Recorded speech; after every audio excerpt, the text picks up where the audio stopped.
Chapter 15. Sorais' Song. After our escape from Agon and his pious crew, we returned to our quarters in the palace and had a very good time. The two queens, the nobles and the people vied with each other in doing us honor and showering gifts upon us. As for that painful little incident of the hippopotami, it sank into oblivion, where we were quite content to leave it. Every day deputations and individuals waited on us to examine our guns and clothing, our chain shirts, and our instruments, especially our watches, with which they were much delighted. In short, we became quite the rage, so much so that some of the fashionable young swells among the Zu-Vendi began to copy the cut of some of our clothes, notably Sir Henry's shooting jacket. One day, indeed, a deputation waited on us and, as usual, Good donned his full-dress uniform for the occasion. This deputation seemed somehow to be a different class to those who generally came to visit us. They were little insignificant men of an excessively polite, not to say servile, demeanor, and their attention appeared to be chiefly taken up with observing the details of Good's full-dress uniform, of which they took copious notes and measurements.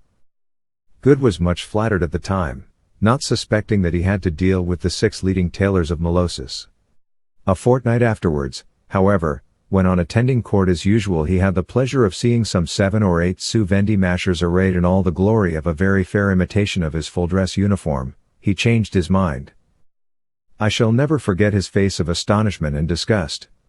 It was after this, chiefly to avoid remark, and also because our clothes were wearing out and had to be saved up, that we resolved to adopt the native dress, and a very comfortable one we found it, though I am bound to say that I looked sufficiently ridiculous in it, and as for Alphonse, only Umslopogaz would have none of these things. When his moocher was worn out, the fierce old Zulu made him a new one, and went about unconcerned, as grim and naked as his own battle-axe. Meanwhile we pursued our study of the language steadily and made very good progress. On the morning following our adventure in the temple, 3 grave and reverend seigneurs presented themselves armed with manuscript books, inkhorns and feather pens, and indicated that they had been sent to teach us. So, with the exception of Umslopogaz, we all buckled to with a will, doing 4 hours a day. As for Umslopogaz, he would have none of that either. He did not wish to learn that woman's talk, not he, and when one of the teachers advanced on him with a book and an inkhorn and waved them before him in a mild persuasive way, much as a churchwarden invitingly shakes the offertory bag under the nose of a rich but niggardly parishioner, he sprang up with a fierce oath and flashed in Kosikos before the eyes of our learned friend, and there was an end of the attempt to teach him Zu-Vendi. Thus we spent our mornings in useful occupation, which grew more and more interesting as we proceeded, and the afternoons were given up to recreation. Sometimes we made trips, notably one to the gold mines and another to the marble quarries, both of which I wish I had space and time to describe, and sometimes we went out hunting buck with dogs trained for that purpose, and a very exciting sport it is, as the country is full of agricultural enclosures and our horses were magnificent. This is not to be wondered at, seeing that the royal stables were at our command, in addition to which we had 4 splendid saddle horses given to us by Nyleptha. Sometimes, again, we went hawking, a pastime that is in great favor among the Zu-Vendi, who generally fly their birds at a species of partridge which is remarkable for the swiftness and strength of its flight. When attacked by the hawk, this bird appears to lose its head, and, instead of seeking cover, flies high into the sky, thus offering wonderful sport. I have seen one of these partridges soar up almost out of sight when followed by the hawk. Still better sport is offered by a variety of solitary snipe as big as a small woodcock, which is plentiful in this country, and which is flown at with a very small, agile, and highly trained hawk with an almost red tail. The zigzagging of the great snipe and the lightning rapidity of the flight and movements of the red-tailed hawk make the pastime a delightful one. Another variety of the same amusement is the hunting of a very small species of antelope with trained eagles, and it certainly is a marvelous sight to see the great bird soar and soar till he is nothing but a black speck in the sunlight, and then suddenly come dashing down like a cannonball upon some cowering buck that is hidden in a patch of grass from everything but that piercing eye. Still finer is the spectacle when the eagle takes the buck running. On other days we would pay visits to the country seats at some of the great lords' beautiful fortified places, and the villages clustering beneath their walls. Here we saw vineyards and cornfields and well-kept park-like grounds, with such timber in them as filled me with delight, for I do love a good tree. There it stands so strong and sturdy, and yet so beautiful, a very type of the best sort of man. How proudly it lifts its bare head to the winter storms, and with what a full heart it rejoices when the spring has come again. How grand its voice is, too, when it talks with the wind. 1,000 Aeolian harps cannot equal the beauty of the sighing of a great tree and leaf. All day it points to the sunshine and all night to the stars, and thus passionless, and yet full of life, it endures through the centuries, come storm, come shine, drawing its sustenance from the cool bosom of its mother earth, and as the slow years roll by, learning the great mysteries of growth and of decay. And so on and on through generations, outliving individuals, customs, dynasties, all save the landscape it adorns and human nature, till the appointed day when the wind wins the long battle and rejoices over a reclaimed space, or decay puts the last stroke to his fungus-fingered work. Ah, one should always think twice before one cuts down a tree. In the evenings it was customary for Sir Henry, Good, and myself to dine, or rather sup, with their majesties, not every night, indeed, but about 3 or 4 times a week, whenever they had not much company, or the affairs of state would allow of it. And I am bound to say that those little suppers were quite the most charming things of their sort that I ever had to do with. How true is the saying that the very highest in rank are always the most simple and kindly. It is from your half and half sort of people that you get pomposity and vulgarity, the difference between the two being very much what one sees every day in England between the old, out at elbows, broken down county family, and the overbearing, purse-proud people who come and take the place. I really think that Nyleptha's greatest charm is her sweet simplicity, and her kindly genuine interest even in little things. She is the simplest woman I ever knew, and where her passions are not involved, one of the sweetest, but she can look queenly enough when she likes, and be as fierce as any savage too. For instance, never shall I forget that scene when I for the first time was sure that she was really in love with Curtis.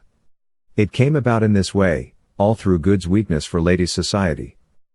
When we had been employed for some 3 months in learning Zu-Vendi, it struck Master Good that he was getting rather tired of the old gentleman who did us the honor to lead us in the way that we should go, so he proceeded, without saying a word to anybody else, to inform them that it was a peculiar fact, but that we could not make any real progress in the deeper intricacies of a foreign language unless we were taught by ladies, young ladies, he was careful to explain. In his own country, he pointed out, it was habitual to choose the very best-looking and most charming girls who could be found to instruct any strangers who happened to come that way, etc. All of this the old gentleman swallowed open-mouthed. There was, they admitted, reason in what he said, since the contemplation of the beautiful, as their philosophy taught, induced a certain porosity of mind similar to that produced upon the physical body by the healthful influences of sun and air. Consequently it was probable that we might absorb that Zu-Vendi tongue a little faster if suitable teachers could be found. Another thing was that, as the female sex was naturally loquacious, good practice would be gained in the viva voce department of our studies. To all of this Good gravely assented, and the learned gentleman departed, assuring him that their orders were to fall in with our wishes in every way, and that, if possible, our views should be met. Imagine, therefore, the surprise and disgust of myself, and I trust and believe Sir Henry, when, on entering the room where we were accustomed to carry on our studies the following morning, we found, instead of our usual venerable tutors, 3 of the best-looking young women whom Molossus could produce, and that is saying a good deal, who blushed and smiled and curtsied, and gave us to understand that they were there to carry on our instruction. Then Good, as we gazed at one another in bewilderment, thought fit to explain, saying that it had slipped his memory before, but the old gentleman had told him, on the previous evening, that it was absolutely necessary that our further education should be carried on by the other sex. I was overwhelmed, and appealed to Sir Henry for advice in such a crisis. "Well," he said, "you see the ladies are here, ain't they? If we sent them away, don't you think it might hurt their feelings, eh? One doesn't like to be rough, you see, and they look regular _blues _, don't they, eh?" By this time Good had already begun his lessons with the handsomest of the 3, and so with a sigh I yielded. That day everything went very well, the young ladies were certainly very clever, and they only smiled when we blundered. I never saw Good so attentive to his books before, and even Sir Henry appeared to tackle Zu-Vendi with a renewed zest. Ah, thought I, will it always be thus? Next day we were much more lively, Our work was pleasingly interspersed with questions about our native country, what the ladies were like there, etc., all of which we answered as best as we could in Zu-Vendi, and I heard Good assuring his teacher that her loveliness was to the beauties of Europe as the sun to the moon, to which she replied with a little toss of the head, that she was a plain teaching woman and nothing else, and that it was not kind to deceive a poor girl so. Then we had a little singing that was really charming, so natural and unaffected.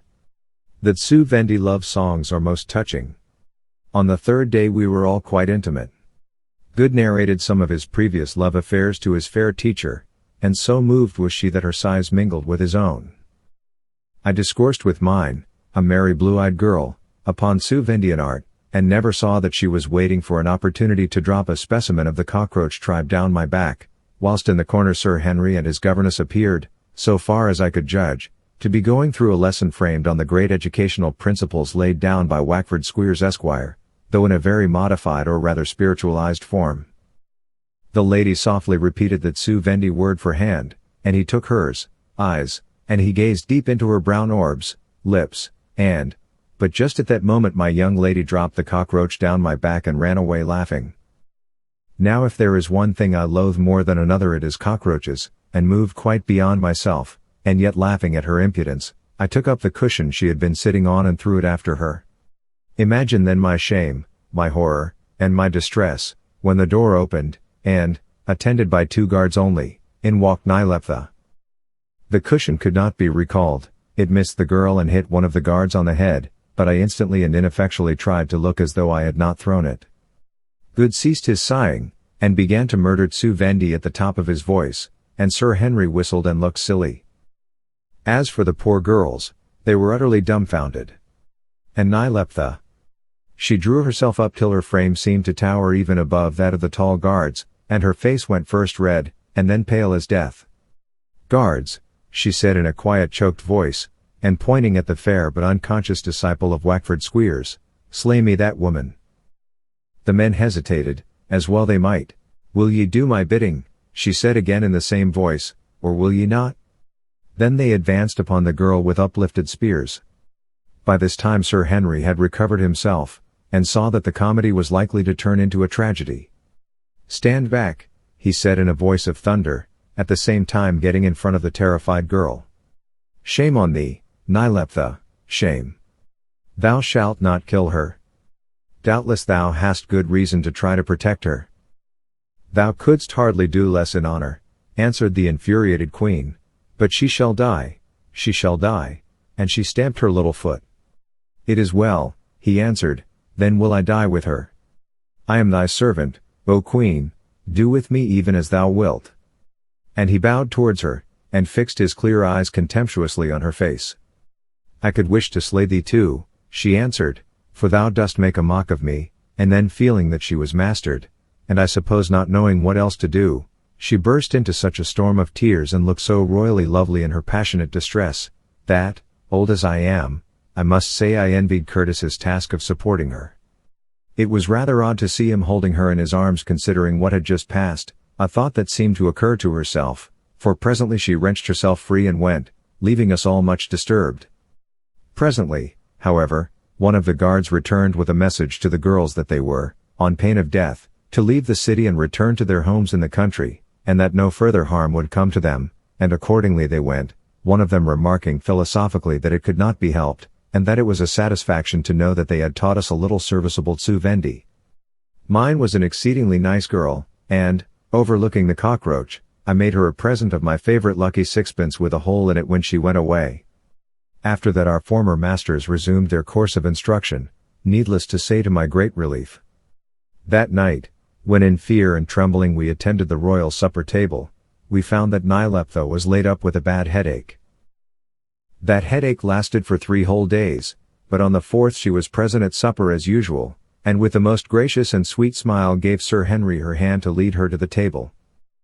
No allusion was made to the little affair described above beyond her saying, with a charming air of innocence, that when she came to see us at our studies the other day she had been seized with a giddiness from which she had only now recovered. She supposed, she added with a touch of the humor that was common to her, that it was the sight of people working so hard which had affected her. In reply Sir Henry said, dryly, that he had thought she did not look quite herself on that day, whereat she flashed one of those quick glances of hers at him, which if he had the feelings of a man must have gone through him like a knife, and the subject dropped entirely. Indeed, after supper was over Nyleptha condescended to put us through an examination to see what we had learnt, and to express herself well satisfied with the results. Indeed, she proceeded to give us, especially Sir Henry, a lesson on her own account, and very interesting we found it. And all the while that we talked, or rather tried to talk, and laughed, Sorais would sit there in her carven ivory chair, and look at us and read us all like a book, only from time to time saying a few words, and smiling that quick ominous smile of hers which was more like a flash of summer lightning on a dark cloud than anything else. And as near to her as he dared would sit good, worshipping through his eyeglass, for he really was getting seriously devoted to this somber beauty, of whom, speaking personally, I felt terribly afraid. I watched her keenly, and soon I found out that for all her apparent impassibility she was at heart bitterly jealous of Nyleptha. Another thing I found out, and the discovery filled me with dismay, and that was, that she also was growing devoted to Sir Henry Curtis. Of course I could not be sure, it is not easy to read so cold and haughty a woman, but I noticed one or two little things, and, as elephant hunters know, dried grass shows which way the wind has set. And so another 3 months passed over us, by which time we had all attained to a very considerable mastery of the Zu-Vendi language, which is an easy one to learn. And as the time went on we became great favorites with the people, and even with the courtiers, gaining an enormous reputation for cleverness, because, as I think I have said, Sir Henry was able to show them how to make glass, which was a national want, and also, by the help of a 20-year almanac that we had with us, to predict various heavenly combinations which were quite unsuspected by the native astronomers. We even succeeded in demonstrating the principle of the steam engine to a gathering of the learned men, who were filled with amazement, and several other things of the same sort we did. And so it came about that the people made up their minds that we must on no account be allowed to go out of the country, which indeed was an apparent impossibility even if we had wished it, and we were advanced to great honor and made officers to the bodyguards of the sister queens while permanent quarters were assigned to us in the palace, and our opinion was asked upon questions of national policy. But blue as the sky seemed, there was a cloud, and a big one, on the horizon. We had indeed heard no more of those confounded hippopotami, but it is not on that account to be supposed that our sacrilege was forgotten, or the enmity of the great and powerful priesthood headed by Agon appeased. On the contrary, it was burning the more fiercely because it was necessarily suppressed, and what had perhaps begun in bigotry was ending in downright direct hatred born of jealousy. Hitherto, the priests had been the wise men of the land, and were on this account, as well as from superstitious causes, looked on with peculiar veneration. But our arrival, with our outlandish wisdom and our strange inventions and hints of unimagined things, dealt a serious blow to this state of affairs, and, among the educated Zu-Vendi, went far towards destroying the priestly prestige. A still worse affront to them, however, was the favor with which we were regarded, and the trust that was reposed in us. All these things tended to make us excessively obnoxious to the great sacerdotal clan, the most powerful because the most united faction in the kingdom. Another source of imminent danger to us was the rising envy of some of the great lords headed by Nasta, whose antagonism to us had at best been but thinly veiled, and which now threatened to break out into open flame.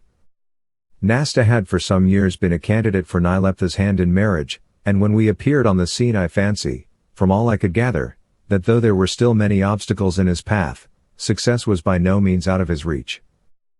But now all this had changed, the coy Nyleptha smiled no more in his direction, and he was not slow to guess the cause. Infuriated and alarmed, he turned his attention to Sorais, only to find that he might as well try to woo a mountainside. With a bitter jest or two about his fickleness, that door was closed on him forever. So Nasta bethought himself of the 30,000 wild swordsmen who would pour down at his bidding through the northern mountain passes, and no doubt vowed to adorn the gates of Molossus with our heads. But first he determined, as I learned, to make one more attempt and to demand the hand of Nyleptha in the open court after the formal annual ceremony of the signing of the laws that had been proclaimed by the queens during the year. Of this astounding fact Nyleptha heard with simulated nonchalance, and with a little trembling of the voice herself informed us of it as we sat at supper on the night preceding the great ceremony of the law-giving. Sir Henry bit his lip, and do what he could to prevent it plainly showed his agitation. "And what answer will the queen be pleased to give to the great lord?" asked I, in a jesting manner. "Answer, Macumazahn, for we had elected to pass by our Zulu names in Zu-Vendis," she said, with a pretty shrug of her ivory shoulder. "Nay, I know not. What is a poor woman to do, when the wooer has 30,000 swords wherewith to urge his love?" And from under her long lashes she glanced at Curtis. Just then we rose from the table to adjourn into another room. "Quartermain, a word, quick," said Sir Henry to me. "Listen. I have never spoken about it, but surely you have guessed, I love Nyleptha.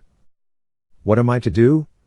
Fortunately, I had more or less already taken the question into consideration, and was therefore able to give such answer as seemed the wisest to me. "You must speak to Nyleptha tonight," I said. "Now is your time, now or never. Listen. In the sitting chamber get near to her, and whisper to her to meet you at midnight by the Radamas statue at the end of the great hall. I will keep watch for you there. Now or never, Curtis." We passed on into the other room. Nyleptha was sitting, her hands before her, and a sad anxious look upon her lovely face. A little way off was Sorais talking to Good in her slow measured tones. The time went on. In another quarter of an hour I knew that, according to their habit, the queens would retire. As yet, Sir Henry had had no chance of saying a word in private. Indeed, though we saw much of the royal sisters, it was by no means easy to see them alone. I racked my brains, and at last an idea came to me. "Will the queen be pleased," I said, bowing low before Sorais, "to sing to her servants? Our hearts are heavy this night, sing to us, O Lady of the Night," Sorais' favorite name among the people. "My songs, Macumazahn, are not such as to lighten the heavy heart, yet will I sing if it pleases thee," she answered, and she rose and went a few paces to a table whereon lay an instrument not unlike a zither, and struck a few wandering chords. Then suddenly, like the notes of some deep-throated bird, her rounded voice rang out in song so wildly sweet, and yet with so eerie and sad a refrain, that it made the very blood stand still. Up, up soared the golden notes, that seemed to melt far away, and then to grow again and travel on, laden with all the sorrow of the world and all the despair of the lost. It was a marvelous song, but I had not time to listen to it properly. However, I got the words of it afterwards, and here is a translation of its burden, so far as it admits of being translated at all. Sorais' song is a desolate bird that through darkness its lost way is winging, as a hand that is helplessly raised when death's sickle is swinging, so is life. The life that lends passion and breath to my singing. As the nightingale's song that is full of a sweetness unspoken, as a spirit unbarring the gates of the skies for a token, so is love. The love that shall fall when his pinion is broken. As the tramp of the legions when trumpets their challenge are sending, as the shout of the storm god when lightnings the black sky are rending, so is power. The power that shall lie in the dust at its ending. So short is our life, yet with space for all things to forsake us, a bitter delusion, a dream from which naught can awake us, till death's dogging footsteps at morn or at eve shall o'ertake us. Refrain: Oh, the world is fair at the dawning, dawning, dawning, but the red sun sinks in blood, the red sun sinks in blood. I only wish that I could write down the music too. Now, Curtis, now, I whispered, when she began the second verse, and turned my back.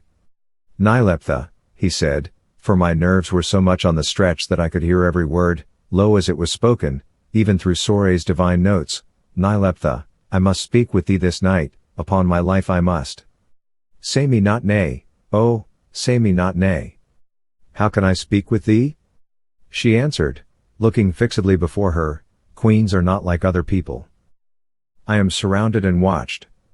Listen, Nyleptha, thus. I will be before the statue of Radamas in the great hall at midnight. I have the countersign and can pass in. Macumazahn will be there to keep guard, and with him the Zulu. Oh come, my queen, deny me not. It is not seemly, she murmured, and tomorrow. Just then the music began to die in the last wail of the refrain, and Sorais slowly turned her round. I will be there, said Nyleptha, hurriedly, on thy life see that thou fail me not.